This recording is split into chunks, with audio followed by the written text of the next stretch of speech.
objective is to be at peace and remove the fear from the experience with whatever's going on, whether it be emotions or thoughts. Today, I want to touch on one of the most important life changes, and it's called the Saturn Return. In traditional astrology, Saturn Return is considered a turning point. I found that Saturn Return is really pretty major, and it is a turning point where you leave the early phase and you go into a new phase of life.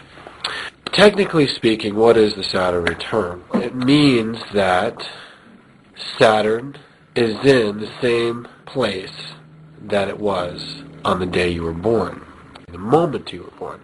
It has the same degree in the zodiac. So it may not actually have the same place in the orbit of Saturn around the Sun, but from the Earth's perspective, it has the same zodiac behind it. So this is all very technical. An astronomer would understand it.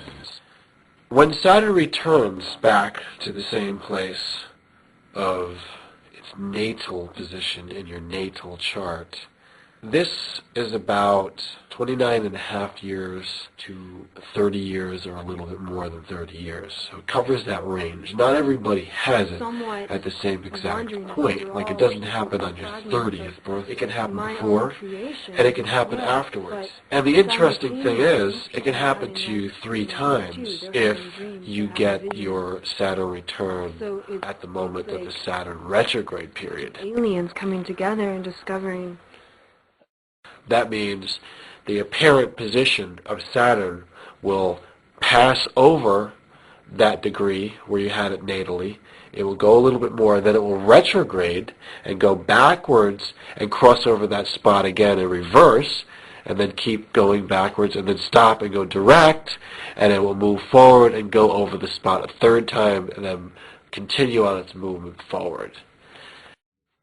If that happens to somebody, they have the benefit of really knowing what it's like. And I must say that the year went very, very quickly. It was divine to see many people's lives change. What Saturn represents. What does Saturn actually do to us? Saturn is the planet of discipline. Saturn is the planet of hardship, suffering, punishment, reality, maturity. It is not a very childish planet or a playful planet. It is a very serious planet.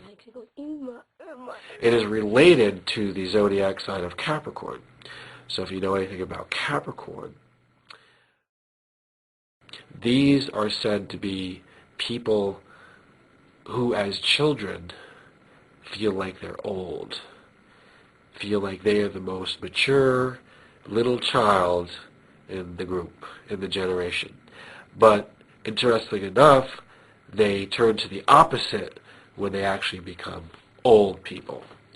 They feel very much like a child. So their childhood doesn't come until later in life. Capricornian energy is symbolized in Saturn, or vice versa. I tend to look at it as the planet having more of the actual characteristics.